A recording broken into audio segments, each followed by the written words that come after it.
ನಾನು ಇನ್ನೂ ಅಲ್ಲಿ ಕಾಣಿಸ್ತಿದ್ಯಲ್ಲ ಮೇಲ್ಗಡೆ ಅಲ್ಲಿಗೆ ಹೋಗ್ಬೇಕು, ದಾರಿ ನೋಡ್ರಿ. ಸೊ ಮೇ ಬಿ ರೀಚ್ ಆಗೋಷ್ಟೊತ್ತಿಗೆ ಇವತ್ತು 9:30 ಆದರೂ ಆಗ್ಬೋದು. ಫೈನಲಿ ಆದರೆ ಇಕೋ ಬೇಸ್ ಕ್ಯಾಂಪ್ ಬಂದಾಯಿತು. ಇವಾಗ ಏನಿಲ್ಲ, ಜಸ್ಟ್ ಊಟ ಮಾಡಿಕೊಂಡು ಆ ಒಂದು ಕ್ಯಾಂಪಲ್ಲೇ ಮಲ್ಕೊಡುವಂಥದ್ದು. ಅಡ್ವೆಂಚರ್ಗೆ ವೆಯ್ಟ್ ಮಾಡ್ತಾರೆ. ಸೊ ಮತ್ತೆ ಸಿಗ್ತೀನಿ ನಾಳೆ. ಅಲ್ಲಿವರೆಗೂ ಎಲ್ರಿಗೂ ಗುಡ್ ನೈಟ್, ಶುಭರಾತ್ರಿ, ಆರಾಮಾಗಿ ಪಾಚ್ಕೊಳ್ಳಿ.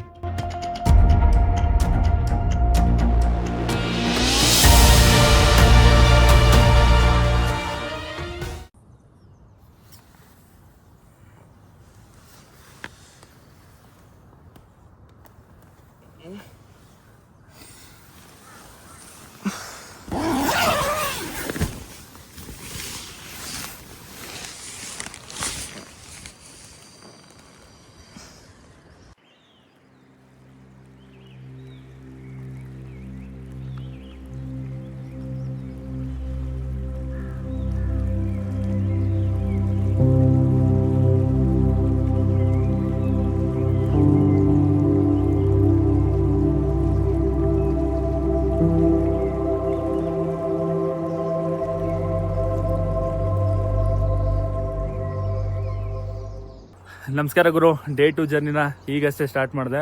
ಟೈಮ್ ಸುಮಾರು ಈಗ 5:30. ಬಟ್ ಈ ಒಂದು ಜಾಗ ನೀವು ನೋಡಿದ್ರೆ 5:30 ಥರ ಫೀಲೇ ಕೊಡಲ್ಲ. ನೋಡ್ಬೋದು ಏನು ಕ್ರೇಜಿ ವ್ಯೂ ಗೊತ್ತಾ, ಬೆಳಗಿನ ಜಾವನೇ. ಸೊ ನಿಮ್ಗೇನೋ ಒಂಥರ ಟೈಮು ಸುಮಾರು ಒಂದು 7 ಗಂಟೆ ಆಗಿರೋ ಥರ ಅನಿಸುತ್ತೆ. ಯಾಕಂದರೆ ಈಗ ನಾವಿದ್ದೀವಿ ಎಬೋವ್ ಸಿ ಲೆವೆಲಿಂದ 8000 ಫೀಟು ಮೇಲ್ಗಡೆಗೆ. ಸೊ ಸ್ವಲ್ಪ ಏನಂತಂದರೆ ಉಸಿರಾಟಕ್ಕೆ ತೊಂದರೆ ಥರ ಆಗ್ತಾ ಇರುತ್ತೆ. ಬಟ್ ಆದರೂ ಪರವಾಗಿಲ್ಲ, ಈ ಒಂದು ಜರ್ನಿನ ಸ್ಟಾರ್ಟ್ ಮಾಡ್ತಾಯಿದ್ದೀವಿ. ಸೊ ಇಲ್ಲಿಂದ ಇನ್ನೂ 4 ಅವರ್ಸ್ ಟ್ರೆಕ್ಕಿಂಗ್ ಮಾಡಿದ್ರೆ ನಮಗೆ ಯೂಲಾಕಾಂಡದ ಏನೋ ಒಂದು ಪಾಯಿಂಟ್ ಸಿಗುತ್ತೆ. ಸೊ ಅಲ್ಲಿ ಅದ್ಭುತವಾಗಿರುತ್ತೆ. ಆ್ಯಕ್ಚುಲಿ ಟ್ರೆಕ್ಕು ಇವಾಗ ಸ್ಟಾರ್ಟ್ ಆಗ್ತಿದೆ, ಬನ್ನಿ ತೋರಿಸ್ತೀನಿ.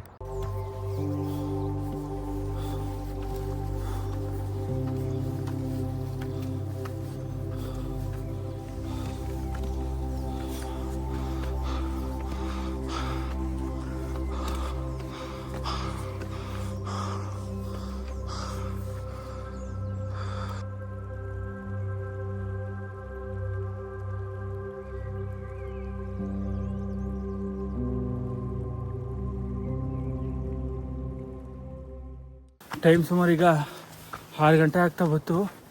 ಇನ್ನೂ ಮೇಲೆ ಹೋಗೋದು ತುಂಬ ಇದೆ. ಬಟ್ ನಿಜವಾಗ್ಲೂ ಉಸಿರಾಡೋಕ್ಕೆ ಸಕ್ಕ ತೊಂದರೆ ಆಗ್ತೈತೆ. ಹೇಳಿದ್ನಲ್ಲ, ಹೆಂಗೆ ಅಂತಂದರೆ ಜಾಸ್ತಿ ಇದು ಇನ್ಕ್ಲೈನ್ ಟೈಪಲ್ಲೇ ಐತೆ. ಸೊ ಹತ್ತಕ್ಕೆ ಸಖತ್ ಕಷ್ಟ ಆಗ್ತೈತೆ. ಬಟ್ ಆದರೂ ಮುಂದೆ ಜರ್ನಿನ ಕಂಟಿನ್ಯೂ ಮಾಡ್ತಾನೇ ಇದ್ದೀನಿ. ಟ್ರಕ್ ಆದರೆ ಏನೋ ಸ್ಟಾರ್ಟ್ ಮಾಡಿದ್ವಿ. ಹೋಗ್ತಾ ಇರಬೇಕಾದಾಗ ನೆನ್ನೆಯಿಂದ ನಮ್ಮ ಜೊತೆನೇ ಟ್ರಕ್ ಮಾಡ್ತಾರೆ. ಬಟ್ ಅವ್ರು ನನ್ನ ಮಾತಾಡಿಸ್ಲಿಲ್ಲ. ಸೊ ಯಾಕಂದರೆ ನಾನು ವ್ಲಾಗಲ್ಲಿ ಮುಳುಗೋಗಿದ್ದೆ, ಮತ್ತು ಅಲ್ಲಿಂದ ವೆಯ್ಟ್ ಎತ್ಕೊಬಂದಿದ್ನಲ್ಲ, ಫುಲ್ಲು ಸ್ಟ್ರೆಸ್ಸಲ್ಲಿದ್ದೆ. ಸೊ ಇವಾಗಷ್ಟೇ ಫ್ರೀ ಆಗಿದ್ದ ತಕ್ಷಣ ಮಾತಾಡಿಸ್ರು. ಆ್ಯಂಡ್ ಆ್ಯಕ್ಚುಲಿ ಇವ್ರು ಬಂದು ತಿರುಪತಿ ಅಂತ, ಸಮೀರ್ ಅಂತ ಅವ್ರ ಹೆಸರು ಹೇಳಿ. ಜೈ ಬಾಲಯ್ಯ. ಸೊ ಈ ಥರ ಟ್ರಕ್ ಮಾಡೋದ್ರಿಂದ ಏನಂತಂದರೆ ನಿಮಗೆ ಡಿಫ್ರೆಂಟ್ ಸ್ಟೇಟ್ಸ್ ಅವರಿಂದ ಏನೋ ಪರಿಚಯ ಆಗ್ತಾರೆ. ಫಾರ್ ಎಕ್ಸಾಂಪಲ್ ಲಕ್ಷ ಬ್ರೋ ಇರ್ಬೋದು, ಇವ್ರು ಬಂದು ರಾಜಸ್ಥಾನ್ ಜೈಪುರು, ಇವ್ರು ಬಂದು ತಿರುಪತಿ, ಆ್ಯಂಡ್ ಅವ್ರು ಬಂದು ಲೋಕಲ್ಲು. ಸೊ ಈ ರೀತಿಯಾಗಿ ಏನಂತಂದರೆ ತುಂಬ ಜನ ಫ್ರೆಂಡ್ಸ್ ಆಗ್ತಾರೆ.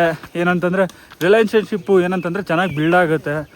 ಮಾತ್ರ ಈ ರೀತಿ ಇರೋದ್ರಿಂದ ಚೆನ್ನಾಗಿರುತ್ತೆ. ಒಟ್ಟಿನಲ್ಲಿ ಎಲ್ಲರ ಜೊತೆ ಕನೆಕ್ಟ್ ಹಾಕ್ಕೊಂಡು, ಎಲ್ಲರ ಜೊತೆ ಮಾತಾಡ್ಕೊಂಡು, ಎಲ್ಲರ ಜೊತೆ ಏನೋ ಚೆನ್ನಾಗಿ ಬೆರಿಬೋದು. ಮತ್ತು ಜನಗಳ ಜೊತೆ ಕನೆಕ್ಟ್ ಆಗೋಕ್ಕೆ ಈ ರೀತಿಯಾದಂಥ ಟ್ರಕ್ ಬಂದರೆ ಸಖತ್ತಾಗಿರುತ್ತೆ.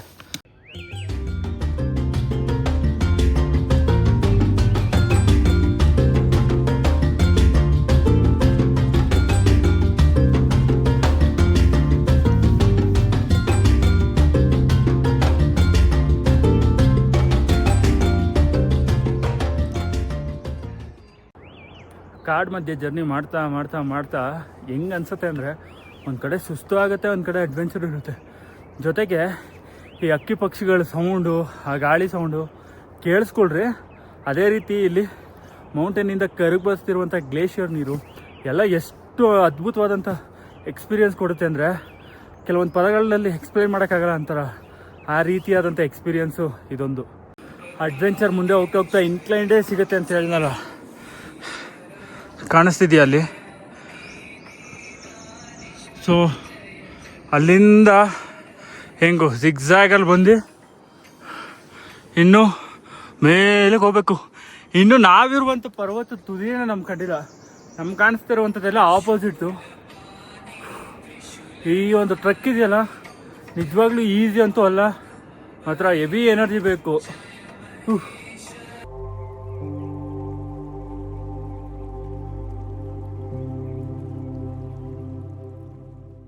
ಗುರುವೇ ಫೈನಲಿ 1.5 ಗಂಟೆ ಟ್ರಕ್ ಮಾಡಿಕೊಂಡು ನಾವೀಗ ತಲುಪಿದ್ದೀವಿ ಯೂಲಾಕಾಂಡ ಬೇಸ್ ಕ್ಯಾಂಪು. ಸೊ ಅಂತೂ ಇಂತೂ ಫಸ್ಟ್ ಬೇಸ್ ಕ್ಯಾಂಪ್ ರೀಚ್ ಆಗಿದ್ದೀವಿ. ಇಲ್ಲಿಂದ ಇನ್ನೂ ಆಲ್ಮೋಸ್ಟ್ 3 ಕಿಲೋಮೀಟರ್ಸ್ ಹೋಗ್ಬೇಕು ಏನೋ ಯೂಲಾಕಾಂಡ ಪ್ಲೇಸ್ಗೆ ಹೋಗ್ಬೇಕಂದ್ರೆ. ನಾನಂತೂ ತುಂಬ ಎಕ್ಸೈಟ್ ಆಗಿದ್ದೀನಿ. ಆ್ಯಂಡ್ ನೋಡ್ತಾ ಇರ್ಬೋದು, ಇದನ್ನ ನೋಡ್ತಾ ಇದ್ರೆ ಎಷ್ಟು ಖುಷಿ ಸಿಗುತ್ತೆ ಅಂದರೆ ಒಂದೇ ಪದ, ಜೈ ಬೋಲೋ ಶ್ರೀಕೃಷ್ಣ ಪರಮಾತ್ಮಕಿ ಜೈ. ಯೂಲಾಕಾಂಡ ಬೇಸ್ ಕ್ಯಾಂಪು ದಾಟ್ ಬಂದ ತಕ್ಷಣ ನೆಕ್ಸ್ಟ್ ಸಿಗದೆ ನಿಮಗೆ ಈ ಥರದೊಂದು ವ್ಯೂ ಕಾಣಿಸ್ತಿದ್ಯಾ? ಎಷ್ಟು ಸೂಪರ್ ಆಗಿದೆ ಗೊತ್ತಾ. ನನಗೆ ಇಲ್ಲಿರುವಂಥ ಕೋಲ್ಡ್ಗೆ ನನಗೆ ಮಾತಾಡೋಕ್ಕಾಗ್ತಿಲ್ಲ, ಯಾಕಂದರೆ ಬಾಯೆಲ್ಲ ಒಂಥರ ಫ್ರೀಸ್ ಆದಂಗೆ ಆಗ್ತೈತೆ.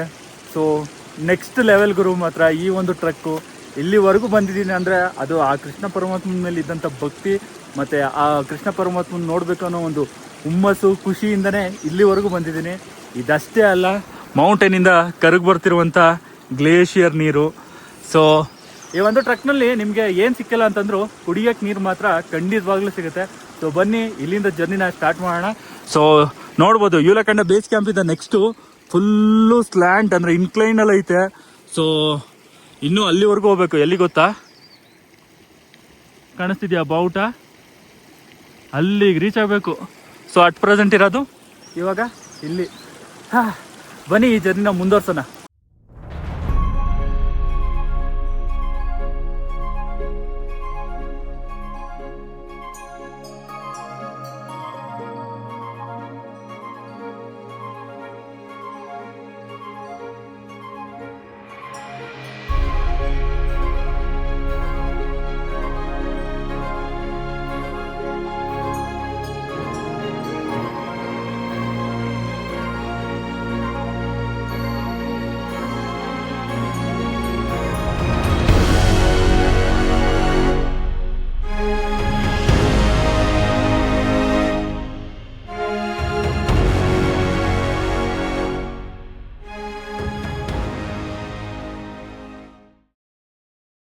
ನಿಜವಾಗ್ಲೂ ಫುಲ್ ಇನ್ಕ್ಲೈನ್ ಅಂದರೆ ಹಂಗೋ ಹಿಂಗೋ ಹತ್ಬೋದು ಅಂದ್ಕೊಂಡೆ.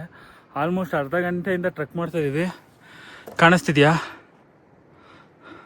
ಸೊ ಅಲ್ಲಿಂದ ಇನ್ನೂ ಬಂದಿರೋದು ಈ ಒಂದು ಪಾಯಿಂಟ್ಗೆ, ಇನ್ನೂ ಅಲ್ಲಿವರೆಗೂ ಹೋಗ್ಬೇಕು. ಸೊ ತುಂಬಾ ಕಷ್ಟ ಐತೆ. ಇಲ್ಲಿಂದ ಆಚೆಗೆ ಆರಾಮಾಗಿ ರೆಸ್ಟ್ ತಗೊಂಡು ಹತ್ತುತ್ತಾ ಇದ್ದೀನಿ. ಗುರು ನೋಡ್ತಾ ಇದ್ದೀರಲ್ಲ ಎಷ್ಟು ಇನ್ಕ್ಲೈನಾಗಿ ಐತೆ ಅಂತ. ಪಾಪ ಈಗ ತಾನೇ ಅಲ್ಲಿ ಹೋಗ್ತಾ ಇದ್ದಾರಲ್ಲ ಅವರು ಬ್ಲ್ಯಾಕ್ ಜರ್ಕಿನ್ ಹಾಕ್ಕೊಂಡಿರೋರು ಬಿದ್ದೋದ್ರು. ಸೊ ಒಂಚೂರು ಯಾಮಾದ್ರು ನೋಡ್ರಿ ಉಳ್ಕೊಂಡು ಹೊಟ್ಟೈತೀವಿ. ಮಾತ್ರ ನಿಜವಾಗ್ಲೂ ಈಸಿ ಇಲ್ಲ. ಸೊ ಈ ಒಂದು ಕೋಲಿ ಇರಲಿಲ್ಲ ಅಂದಿದ್ರೆ ಇಲ್ಲಿವರೆಗೂ ಬರೋಕ್ಕೆ ಆಗ್ತಾಯಿರಲಿಲ್ಲ. ಮಾತ್ರ ನಾವು ರೀಲ್ಸಲ್ಲಿ ನೋಡಿದಾಗ ಅಂದ್ಕೊಂಡಿರ್ತೀವಲ್ಲ ಹುಡುಗರು ಆರಾಮಾಗಿರುತ್ತೆ ಹಂಗೆ ಹಿಂಗೆ ಅಂತ. ಬಟ್ ಅಷ್ಟು ಆರಾಮಿಲ್ಲ, ಸಖತ್ ಕಷ್ಟ ಐತೆ.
ಗೈಸ್ ಫೈನಲಿ ಆದ್ರೆ ನನ್ನ ಫಸ್ಟ್ ಮೌಂಟೇನ್ ಟ್ರಕ್ ನ ಮುಗಿಸಿದೀನಿ.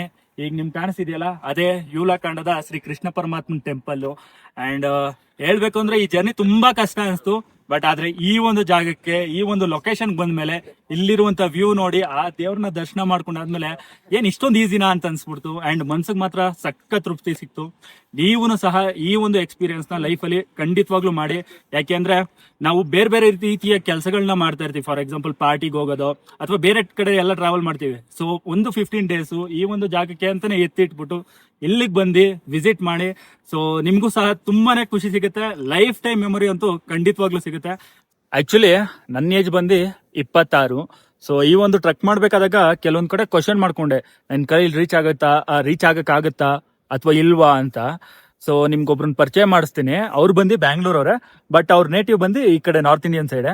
ಬಟ್ ಅವ್ರ ಏಜ್ ಬಂದು 53. ಸೊ ಮೀಟ್ ಸರ್, आपका नाम? ಭಾವೇಶ್. ಸೊ ಭಾವೇಶ್ ಅಂತ ಅವ್ರ ಹೆಸರು. ಸೊ ಅವರ ವಯಸ್ಸು ಬಂದು 53 ಆದ್ರೂ ಸಹ ಇಲ್ಲಿವರೆಗೂ ಬಂದಿದ್ದಾರೆ. ಆಲ್ಮೋಸ್ಟ್ ನನ್ನ ತಂದೆ ವಯಸ್ಸು ಅವ್ರಿಗೆ. ಸರ್ आप कुछ बोलने तो बोलो सर.